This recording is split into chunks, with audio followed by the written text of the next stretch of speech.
Hello, everyone. Welcome to our first ever guest of God's Love Podcast.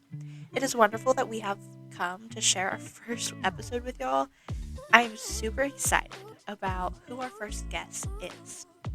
A ballerina who expresses herself through dance. She's one of my best friends that I met in 6th grade. She has taught me a lot about diving into Christianity and helped me through tough parts of my life. She grew up in a Christian household and knew God, but she didn't know what He was capable of. At a young age, she went through a lot in life and discovered she couldn't do it herself.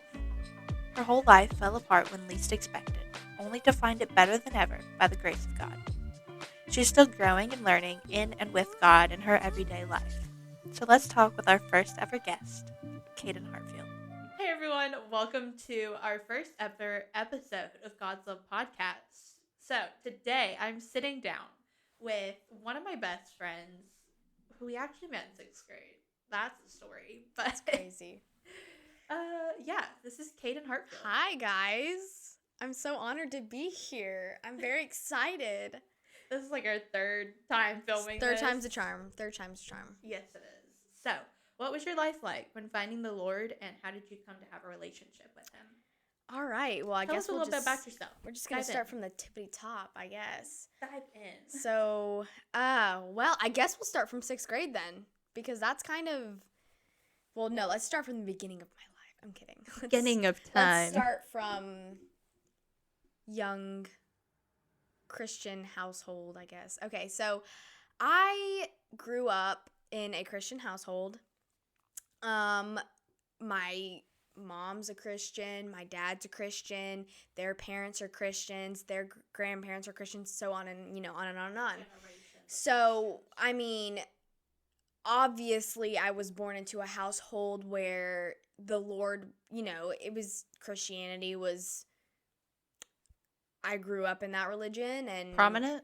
Yeah, prominently religious. Yep. Grew up around that a lot. So we are Presbyterians, but not that necessarily plays into anything.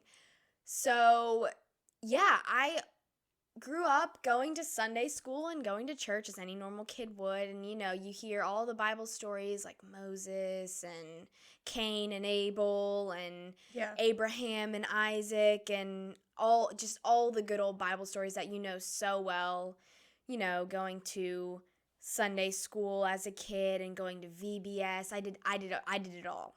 Sunday school, VBS, helped out as I got older. Kid. I was like, ask me a question, quiz me on the Bible. I know, just, So Jesus had been in my life from a young age, and, I had always identified myself as a Christian. I was like, yeah, I'm a Christian, but, Yeah. going back to, like, quiz me, to me it was always like, I just know about the Bible. I just know about Jesus. Mm-hmm. It was never like I have a relationship with God. Like, I identify myself as Him being my Lord and Savior. That's just what you knew. And even though I did identify myself as being a child of God, it was more of I know all these things about the Bible, and I go to church every Sunday, and I'm such a nice person. I'm such a nice Christian person, like all that kind of stuff. It was never like I have a deep relationship with God. I seriously identify myself as a child of God. I can't explain it any other way. It was more of just like I know Jesus type of deal. So, it just, days passed and, just was just kind of identified myself as a Christian. It was more of just a religion than a relationship, if anything.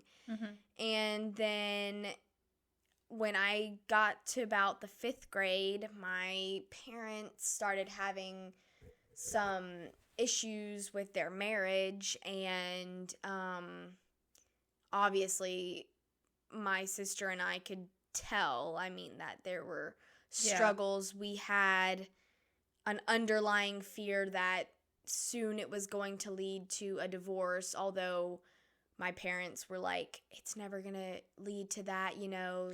I feel the like, Bible is. yeah, I feel like parents, Yeah. kids know what's happening. Yeah. You better just tell them Yeah. because they already know. And I think the biggest part was, it was like my parents were like, especially my dad was like, divorce is a big no-no in the Bible. Like once you marry somebody, Yeah. you better find a way to work it out. Like there's something missing in your relationship, and it probably has to do with God. Like maybe you're letting him slip. You're not allowing him to be openly invited into your marriage, because if you're going to have a good relationship with your spouse, not that, I'm married, but I know for a fact that if you're going to have it, like in the Bible, so many times you see, married people that, openly were like, okay, Jesus, Yeah. You're not only is this relationship between me and my spouse, You base it but off you're Jesus. also in this. Like it's a relationship between my spouse, me, and the Lord. Yeah. And, I feel like there was a period in time where, a little bit of that slipped from my mom. Growing up, I never saw any, like, depressive episodes or anything out of the normal, any neglect. Like, I never experienced any of that. And then, and I recognize, and I acknowledge now that a lot of it was because she kept it hidden. Yeah. She kept it under tight wraps and locked in a box so nobody could She didn't want to show that it. she was really hurting. But I also think that she wasn't even aware of her circumstance. Like, she wasn't aware that suppressing her emotions wasn't something a normal person has to do. Yeah. Like, she didn't realize that her lack of motivation and her sudden loss of energy and just willingness to still be present was something that a normal person usually doesn't face. Yeah. And so as a child, she would tell me stories of, she started to understand later in her adult life that something wasn't clicking, something wasn't right. She was talking with other people and they were like, I'm not experiencing this. Maybe it's something with the Lord. It's something in your relationship. It's something you're doing wrong. Yeah. Which, first of all, I think is so wrong to tell somebody. Yeah. That something that they're doing is wrong and that's why they feel the way they feel. Mental health is real. Yeah, People it's very prominent. Struggle on a day-to-day basis, and especially teenagers. Like, our depression rates and suicide rates are terrifyingly high. And most high schoolers have depression, anxiety. I know PTSD. Yeah, I know alone in our school we've had many kids, like many notifications of just, hey, just if you knew this student, help your kids. We have a whole, in our crew class, we have a whole week that's like, mental health awareness week. Yeah. Like dedicated to being like, if you know somebody who's struggling, reach out. But, branching off a little bit from my story, well, I guess it is part of my story because mental health is very prominent. Yeah. In my family, it's, some of it has been neglected and overlooked, and some of it has been seen as you're just doing something wrong. Yeah. But even as a Christian, like, identifying myself now, God never says in the Bible that feeling sad and feeling depressed and feeling anxious and having problems like that is because of, like, something you're doing. I'm a Christian and I have a deep relationship with the Lord and I still struggle. Yeah. Like, I still have days where I'm like, I don't I don't want to do that. motivated. It's like, I don't want to get out of bed. I don't want to wake up and I have mean, to deal with even stuff. days of, after quarantine and everything, the anxiety of actually leaving your Yeah. house it's struck. It's, yeah. Yeah. And so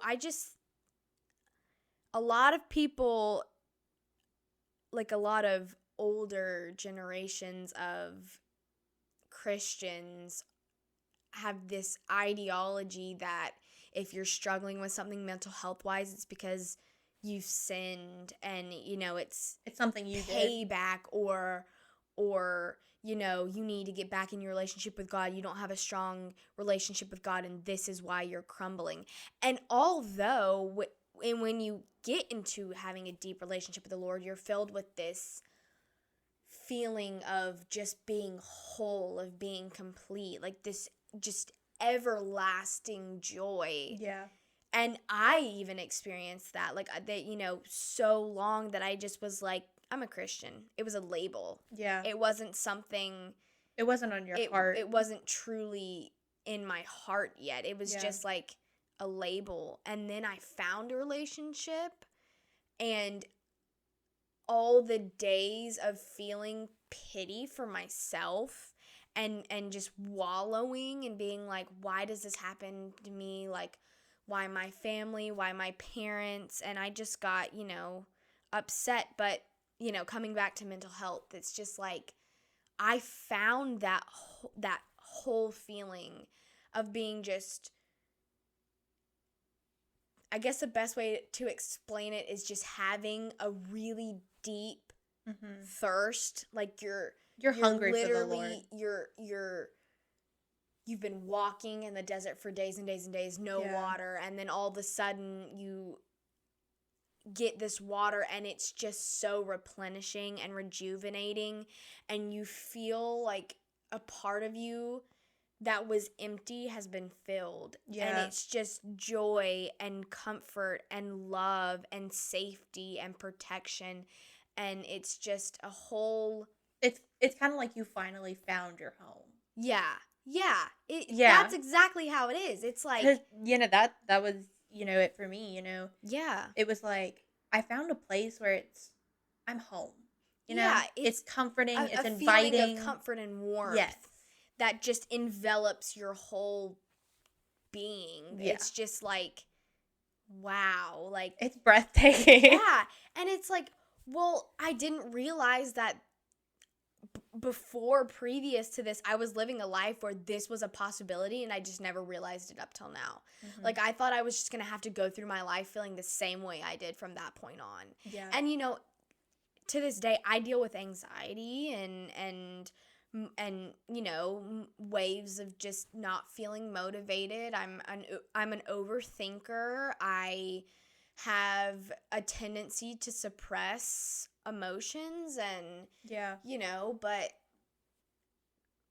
after I found the Lord, I just I've always had him, but I just, when I actually pulled back the curtain and just ran to him, because his arms were wide open, and he's waiting. He was just standing there like, turn around, I'm back here, you're going the wrong way, you're headed that way, I'm back here. And when I turned around and I saw him, and he was just like, hi, I've been right here the whole time, you just haven't heard me, I've been calling for you, I've been showing you all these signs that have been like, you're straying from me, come back, like, come here, I love you, I want to embrace you, like, here I am. Mm-hmm. I'm gonna make you whole, I'm gonna make you feel loved, I'm gonna take away those anxieties, I'm gonna take away those stressors in your life, and I'm going to replace them with love and joy and peace and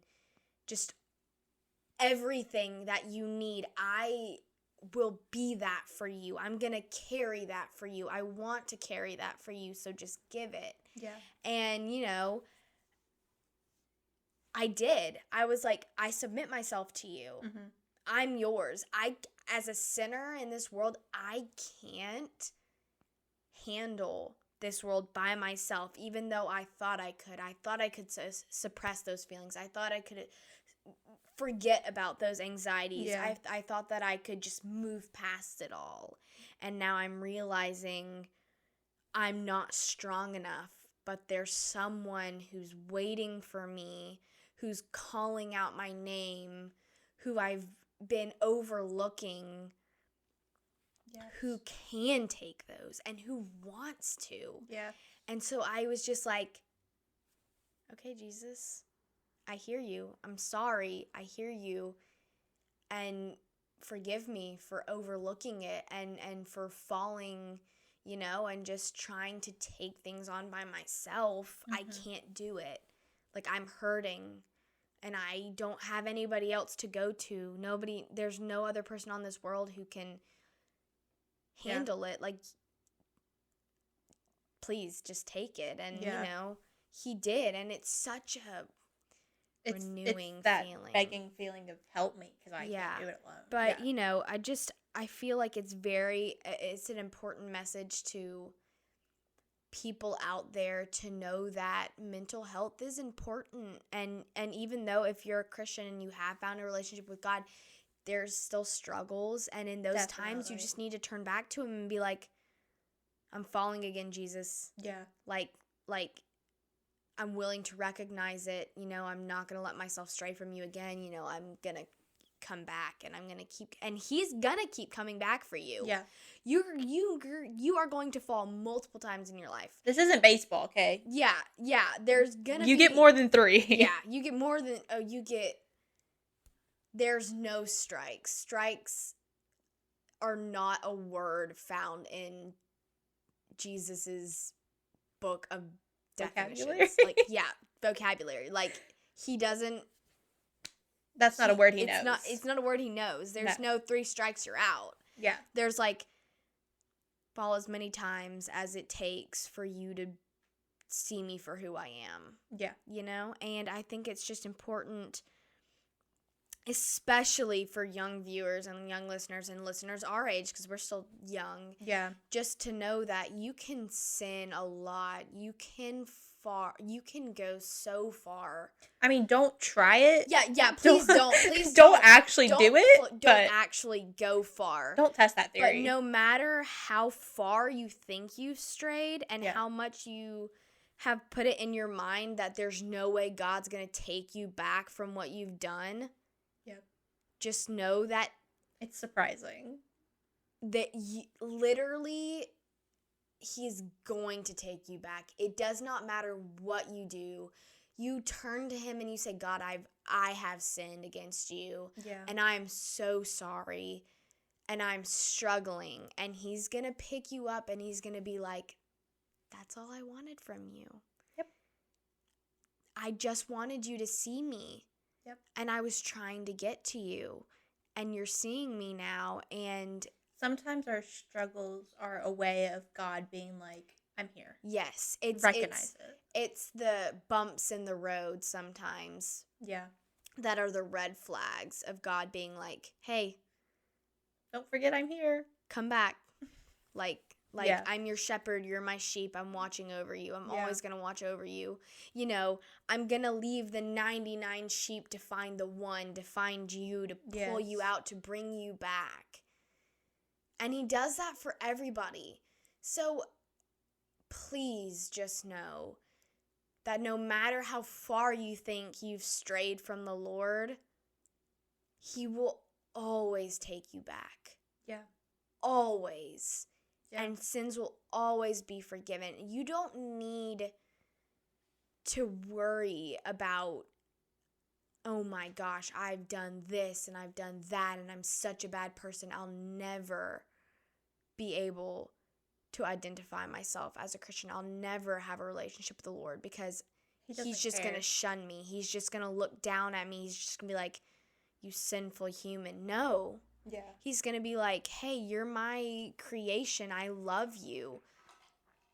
You're sinful by nature, but I sent my son, my one and only son who was perfect in every way, to live a life where he got shunned and scorned and mocked and made fun of and beaten and killed. Yeah. but I did it because I love you. Yep. So please, all I want from you is to see that. Yeah. Like, come back. And I feel like that's very important. And So when did you realize that? What point in your life were you like, oh, yeah. So my mom was going through a really rough patch, and there were some complications with, depression medication and side effects, and yeah, she kind of just started to go, downhill. yeah.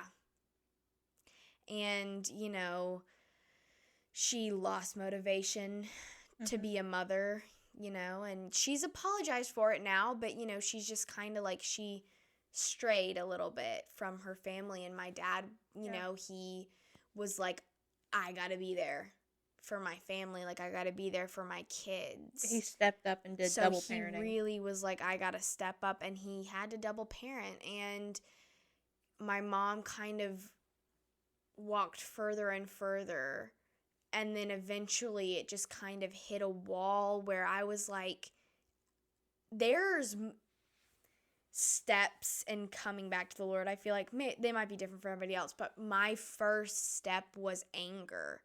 Like, I was genuinely frustrated because I had heard all these things, like people like, if you pray, God will answer. And I was praying. I was like, I'm praying. Why aren't you answering me? Like, yeah. But the problem is I was just going through the motion. I was just praying. I wasn't actually putting my heart into it. Yeah. And I was like, why aren't you answering me? Why? Why me? Why my family? Like, why? What do you want? What did I do? What sins have I committed? Like, yeah. Why am I getting treated like this? And then the anger kind of subsided, and I talked to some very influential people in my life, some people that are in my dance studio, some girls who were really able to help me, and my grandmother. Yeah. So big shout out to you, Mimi. I love you. And she kind of was just like, I don't think your heart is in the right place. And she said it in the most loving way possible. Yeah. Not like as if I was a bad person, but she wasn't was like, saying it's your fault. Yeah. She was just saying, like, your heart, rethink it. Your heart and your mind has taken over your heart. Yeah. And she was like, I want you to just read through the Bible and find your own truth. Wow. And I was like, okay. So I picked up my Bible and I started reading, and I was like, I uncovered some truth for myself. And it wasn't just because as a child, it was just like, oh, memorize the stories about Cain and Abel and Moses, and what did Moses do with the rainbow, and what does the rainbow stand for? And that's all it was to me. It was just facts. Yeah. At that point, the Bible was just facts. And then I started with Matthew. And I know I didn't start with Genesis, but my grandmother was like, start with Matthew. That's kind of where it all starts. Like, Jesus died. What chapter or who you're supposed to be reading from to start the Bible. So. My grandmother was just like, start from Matthew. Matthew's in the New Testament. It's the first book of the New Testament. Yeah. And, that's where you hear the story of Jesus. Mm-hmm. His birth, his death, his resurrection. And I was like, okay, Grandma, come on. We've all heard about Matthew. We all know this story. And she's like, we all know the basis of this story, but have you actually read in depth? Yeah. And I was like, well, no, I guess not. And so, I picked up my Bible and I started in Matthew and I started to read. And as I was reading, I was like, whoa, wait a second. You're telling me this man named God sent his son down that was perfect to be literally belittled and slaughtered by sinful people who were imperfect. Yeah. Just for me. That's when my heart one day when I was reading, it just hit me like a freaking car. I was like, I'm sorry. Jesus, wow. Like, She said, oh, okay. My bad. All those things in the past, all those hard times, all those, the depressive episodes, the feelings of anxiety, what was going on with my family. It wasn't just for me, it was for my whole family. It was hey, come back to me. Yeah. Re-identify yourself. Be born again through me. But this time, don't just see this as a label. Like, now you're in a deep relationship. Yeah. So I feel like it really was the divorce that occurred between my parents and the hard times and the frustrating moments in my life where things just were confusing and they were angering and I was frustrated, and then my eyes were opened. Yeah. Like, it was like I had been walking with a mask on, and then all of a sudden God took the mask over my eyes and undid the knot. The blindfold?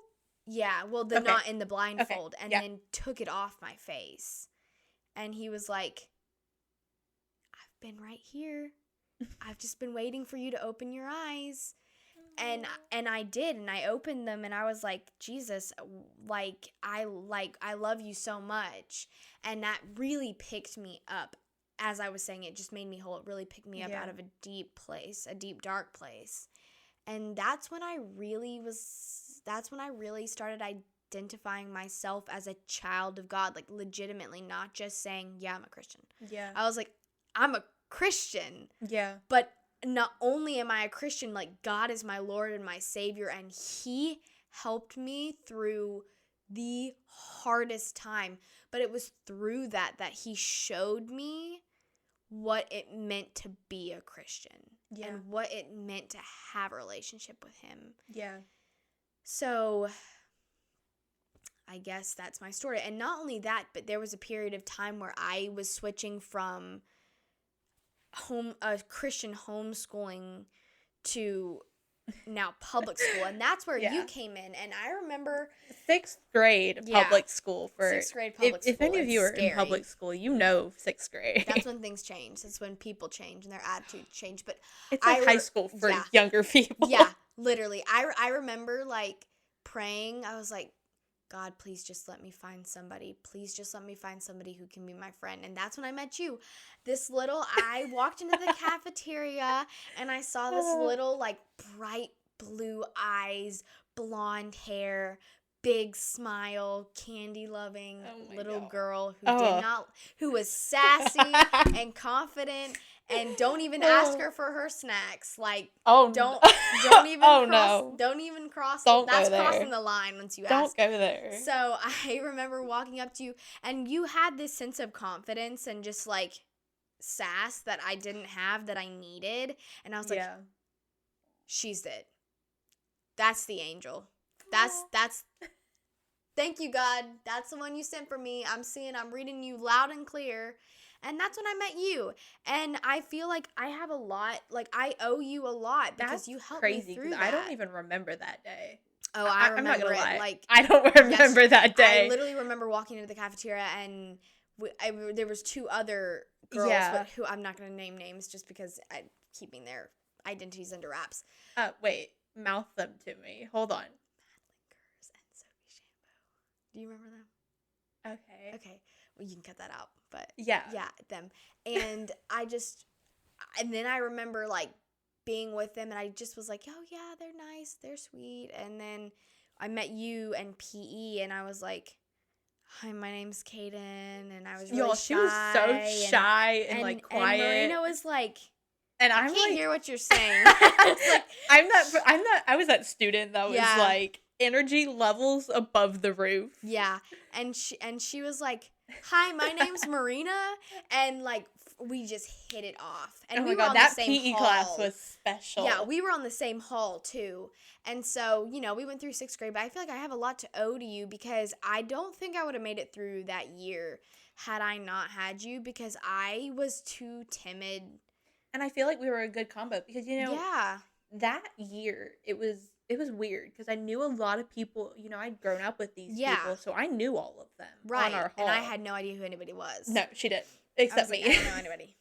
But I grew up with them, so I was like, I know these people. But, it wasn't ever that connection of we're going to get through the whole year together. Right. But then I met you, and it was like partners in crime. It was like Yes. we had math, we had homeroom. No, we didn't Yeah. have homeroom, but we did have math. We had math, PE, we had PE, we had social so it studies. was like every time I saw you throughout the day, it was like our partners in crime, and our vibes just clicked. They just were like, and from then on out, it was a friendship. It was a match made in heaven for real. 8th grade got a little rocky, not gonna lie. Yeah, but we got through it. That's a little tea that wasn't about us. Yeah, but we got through it, which is it was good, a little bump in the road. A little bump in the road, but we all came out good. We all in go the through end. those. We all go through those, right? So yeah. So yeah, I guess that's your story. That's me. And then for a little side story, just because I feel like it's important to throw it out there, body positivity is huge. Yes. I struggled with it. I am a dancer. I've been a dancer for 12 years now. So long time. Wow. And I am a classical ballet dancer, so there's a lot of we wear tights and leotards and we stand in front of a mirror all day. Yeah. And for a teenage girl, that can be super detrimental because it's like we're standing in front of a mirror looking at each other's flaws. She said my anxiety just went up. Yeah. We're standing in a mirror looking at our flaws and comparing my body to every other girl's in the room. Yeah. Because we're in leotards, so... It's gonna happen. And I had this teacher who wasn't necessarily the best, and she had a lot of influence. She was very much... She tried to be a type of dietitian, but she practically was like, have an eating disorder. Like, she was like the type of teacher that when it came to like wanting to look skinnier or fitting the ballet mold, she was very much a don't eat. Yeah, don't eat. Wow. Like, don't eat, like, do really terrifyingly horrible diets. That is not good. No, it wasn't. And, a lot of the girls were like, okay. And I mean, as a role model, stepped back and I was like, I prayed about it. I was like, God, is this right? Like, is doing this right?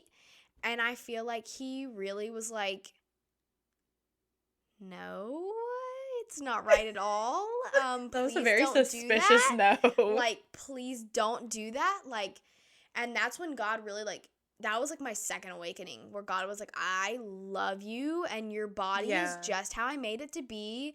Right now, what she's doing is she's criticizing my creation and I don't appreciate it. You don't do that, okay? You don't. Yeah. Just nobody walks up to you and criticizes his creation. I always put with it is imagine having a little kid come up to you drawing a drawing and then them being like, I made a drawing of this. Doesn't it look good? And, of course, toddler's drawings. No, it didn't. And you just look and you just go, that looks awful. Or you rip it in half. That little kid just starts bawling. My heart. That's what Jesus feels when you criticize your body. He created you. Nobody's ugly. Okay, I gotta listen to this later, because... Nobody... I know my mirror would be playing tricks on me. Hey. So I gotta listen to this later. Jesus, you hearing this? I know you're hearing this. You gotta fix my mirror, my sir. Okay, fix the mirror, and then we can talk. There's... Girls, open your eyes. Really. Guys, sometimes y'all can be a little bit questionable. Girls, your words are very painful. Sometimes you can also be awful to yourselves, and that does not need to happen. But I feel like the whole body image thing is not just because we're looking in the mirror going, right, this isn't right. It's other females. No, it's societal. It's even other females in the society and men and all of this going, you don't look good. No, it's not that men are. In the Bible, they're supposed to be dominant, but like they have created a standard for Oh, beauty. yes. And they have like, you have to have an hourglass figure, and you have to be skinny, and you can't have thick thighs, you can't have a But stomach. have a big butt and this Yeah. and that. And it's like, it's awful. It's like, no, that's so, and not only that, it's sexualizing women. Oh, it and is. God's like, that's the last thing I want. Don't sexualize my creation. Like, that's no. And yeah. just a word to girls out there, you are fearfully and wonderfully made. That's like one of my favorite Bible verses. Like, you are fearfully and wonderfully made. Like, and you're fiercely loved by your creator. Like, he looks at there's like 7 billion people on this earth, and he still looks at you. He looks at you and in he's awe. like, oh my gosh, I love her so much. You're like his little perfect creation. You're beautiful, and I love you, and you're so gorgeous. And not only that, there are going to be people like me and like you who, no matter who we look at, we're going to be like, yes, kill it. Oh, definitely. Like, oh my gosh, yes, kill it. mean, Like, I love your style, and you gotta hype others up. You gotta hype yourself up. And Christians, like Christians out there, please just be kind and just tell somebody they look good every once in a while. That's like the service today. The guy was like, I don't know his name, but don't sexualize it. I'm so sorry. But the guest speaker was like, if you think something good, say it. Because he was talking about, like marriage and all of this, but it's even out of marriage. Yeah. If you if you think something good, like, girl, your outfit's on point. Yeah, say it. And even because if it's our not, levels of confidence will rise. Yes. And as children of, like, as children in God and under God, we are supposed to be leading each other. Yes. To the Lord in all circumstances. And we need to hype each other up. Yeah. We need to be like, you're beautiful. God thinks you're beautiful. Like, come on. Why wouldn't you see that you're beautiful? Yeah. Like.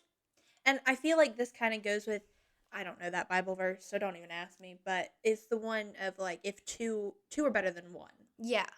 And I feel that's kind of the same with body positivity. Yeah, if you have you and a best friend or someone else, you're not sitting there going, oh, I look so bad today. Oh, this shirt doesn't fit. Because they're going to be like, girl, you look great.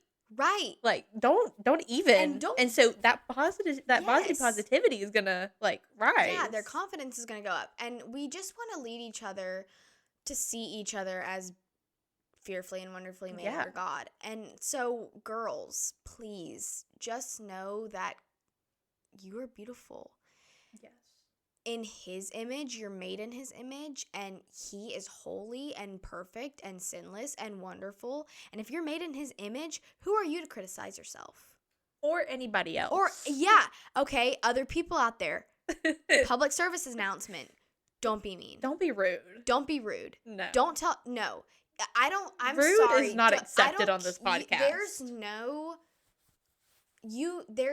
If you call somebody ugly or you make a rude comment or say something that's just completely awful, like, you don't have any justification for that. No, because you just did a rude thing. Even if it's because you yourself are, like, not confident and self-conscious, that gives you no right to go and drag other people down. That's not what we're about. No, because if somebody's rude to you and says, okay, you don't look too good, like, this is wrong, that's it's gonna hurt you. It's gonna hurt you. Because and then if you're you insecure. go and do that to somebody else, it's gonna hurt them. And do you really want somebody else feeling the way that you just felt? I'm gonna whisper this. It's not gonna make you feel better. Like, you're not gonna, it literally, you get no validation from it. I don't care if you think you get validation from it. It's just mean. Yep. So don't do it. So that's what I have on body positivity. And also, your body is a temple. I'm looking at the mic. Your body is a temple. It has to be fed. Do not go to lengths and do not push your body and starve yourself. that is not, it's not healthy, and you're literally destroying somebody else's property. You're destroying God's property. God made your body to eat. He wants you to be your best so that you can go out and spread his word, so that you can go out and show other people how much you love them. And there's a lot of people who have eating disorders out there, and to girls who have eating disorders out there, love yourself. And I know it's hard, and I know it's hard to eat, but if you find the Lord and you dig deep in your relationship with him, I would just say keep going. I mean, not keep going. Don't keep going in the wrong direction. Like, no. Get help. Don't give up, and just keep going. Reach out to God. Reach out to somebody who you feel that can help you. But God's always going to be there. But please just don't starve yourself. Don't destroy the temple, honestly, that is your body. Who cares what other things? I mean, God made you. Yeah. Ask him for your opinion. Or ask him for his opinion. And it's always going to be anybody beautiful. Else. Definitely. And so go to his word, please, to get the right word. If you have any type of eating disorder, no matter what it may be, just seek help, and most importantly, seek God's help. Yes. So that's what I have on body positivity. And I know I know it's going to be hard. I know there's a lot of, like, I don't want to say older folks, but there's a lot of older generations that are like, oh, that's not real. That's like, they look at mental health, they look at physical health, they look at literally anything, and they'll just depict it, and they'll tell you what's wrong with it and how this is not real. And I want you guys to know that it's the 21st century. Don't listen to them, because all of these things that we're talking about, body positive, mental health, eating disorder, literally everything matters. It's the 21st century. Things have changed. Know that this is real, and you can actually get help from this. Definitely look up to your like your elders are there for a reason. They're wise, and they know more than you do. But I mean, don't let them lead you astray. Like, don't let them make you feel like what you feel is wrong, because it's not. It's daily struggle, and you just have to try and look back to the Lord. And there's even those people that are like, oh, this happens to everyone. Like with depression, a lot of people go, oh, everyone gets depressed in a little while, but depression is different than it's not being an adjective. Depressed on a Monday. It's Monday. Everyone's depressed. Okay. Right.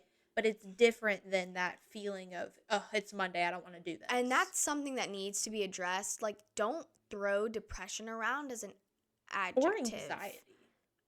Everyone gets nervous. Neither of those things should be used as an adjective in a sentence. Exactly. They are serious mental health problems. And you can't being sad and being depressed are wildly different things. Way different. So on the note, don't try and make it a common thing. Like, don't try and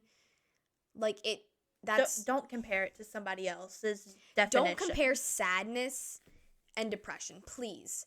Yeah. Sadness and honestly, being depressed are completely different. And I don't like when people try and throw them around as adjectives, because there are people who seriously struggle with those things.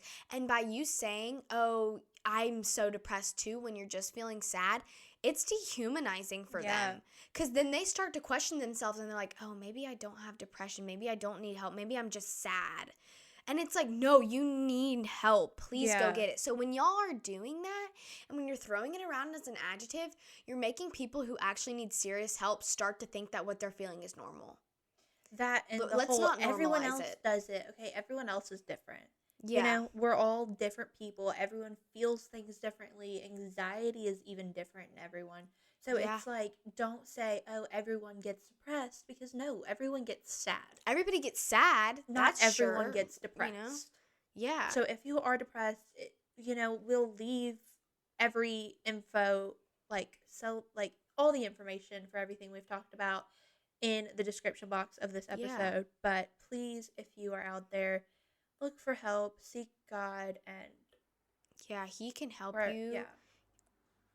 He will help you through And that. he'll never give up. And he's not going to give So up on please you. don't. So even the days where you feel like you've fallen back into a cycle, just look back to him. He's not going to be like, "Oh my gosh, this again." He's going to be like, How can I "Let's just help? pick you back up." Yeah. Like, take my hand. I'm going to pick you back up. We're going to brush you off. We're going to keep going down this hill. We're going to keep going down this path with me, and we're going to reach peace and joy and love. And it's gonna be a rough journey. I'm sorry to break it to you guys. It's going to be a hard journey, and you're gonna feel like you want to quit, but don't quit. Don't give up on him. He's going to see it through. Going to see you through. Yeah. He's going to make sure you get there. All you have to do is put every ounce of faith you have in him and just be like, okay, trust him. I know you're going to get me there. Yeah. So let's just go. Yeah. You take it. I can't. So here's the reins. Pass the reins to him, and don't look back. Don't look back at past things. Once you have said, "Lord, I'm sorry, I've sinned," and you have asked for forgiveness, that sin's now behind you, and it's behind him too. And if it's we don't look at the past, okay? Yeah, if it's behind him, then it should be far, far behind you too. Yes. So cast it away. It happened. It's done. It's over. He's forgiven you for it. Stop going back to it. Yeah. It never happened. So this episode, at the end of the day, it's mental health is serious. So don't normalize. Please don't normalize it, because it's not. People every day feel it, but let's not make it a thing to where like depression's being used as an adjective, anxiety's being used as an adjective, PTSD. Things are real. Let's keep that in mind. Yes. But this episode has inspired me, it's like very like, okay. Yeah. Oh yeah. Okay, that's me. Okay. So thank you so much. I love when you go off rants. I was just sitting here smiling. I'm so honored to be here, and I think it's such a great thing that you started this. Like, I'm so proud of you, genuinely, from the bottom of my heart, because I think this is going to reach a lot of people who need to hear things like this. And I hope so. And so at the end of the day, I hope I can be here as a true like testament to what God has done in my life and what God has done to get me through like mental health issues, and I just want to reach out to young teenagers out there, young adults out there, anybody. Yeah. And just tell them to keep going. Keep going down that path. The whole, you were sitting here and you were like, trust God and show others. You were meant to go out in there and spread his word and spread him. Commission. And that's, that made me that made me think about, okay, why I started this podcast. Yeah. Because this podcast is all about sharing, stories just like yours for people to hear it. And that's so amazing. And that, that clicked with me because Pastor Chris of Church of the Highlands, in one of his services, he said, go out there and show God through you. Yes. And that is what, that's what I'm trying to do here is. And you're doing so well. Share what you and many others have been through and just show others that, okay, you're not doing this alone. Other people have been through the same thing. Yeah. And I'm sure God's looking down on us and he's smiling at you and he's smiling at me. He's be like, thank you for sharing this, because I have a strong gut feeling that it's going to reach so many people that need to hear it. So at the end of the day, God can help you through any mental health issue and any body image issue and any bump in the road, no matter how hard you think it may be, no matter how much you think you're not going to get through it, you will make it through it. Please just turn around. He's standing right there behind you. Yeah. And just, if you don't know how to get into the word, please just start reading. Honestly, just go to Marina, or I'm sure she'll link my stuff. I'm willing to help you try and find a community that's close to you, that's willing to people. Yeah, please just try and go to someone, because I know there's a lot of people who out there who's are just I just don't know where to start. Yeah. Well, this podcast is a good start. There you go. It's a great start. Yeah. So just try church out. Yeah. One Sunday. You know, If that's try not and it find yet, just get in the try Word. and find a church that resonates with you. If you're kind of like an antisocial type person, you're kind of introverted and you don't feel like you want to do that, listen to a sermon. Talk to It can even be at your house. Y'all, Yeah, there's services just talk to online. Christians if that's what it's going to take, you Yeah. know? Just talk to people who can encourage you to find the Lord and who can hear you and help you Yeah. through your struggles and point you towards God. That's what's really going to help you. Yeah. And yeah, So thank you guys so much for listening, and thank you so much for being here. thank you for having That's me. going to be the end of today's episode. I'm so Our excited. first ever episode. It's a deep one. Thank you guys so much for listening. And, everything, all contact info for, just sites that if you need help, you can reach. They'll all be linked in the description. Not linked, but in the description. Yeah. All her info, contact her if you're just needing that one person to talk to. You can contact her. You can contact Yeah, us. please. You guys can easily connect with us, and we Yeah. will help you. So thank you guys so much for listening. Thank you so much for being here. Thank you for having me. Just one word. At the end of the day, God loves you. I love you. Keep going, babes. You're doing amazing. You'll get there. And thank you for having me. That's it. Bye-bye. Thank you guys so much for listening to the God's Love podcast. I have so much fun speaking with people and hearing about their journeys to God, and I hope that someone really learned something from this episode, because I know I did. So don't forget to follow me on Instagram at Marina Moore or the podcast at God's Love Podcast. And be sure to subscribe to the podcast and leave comments to see what you love.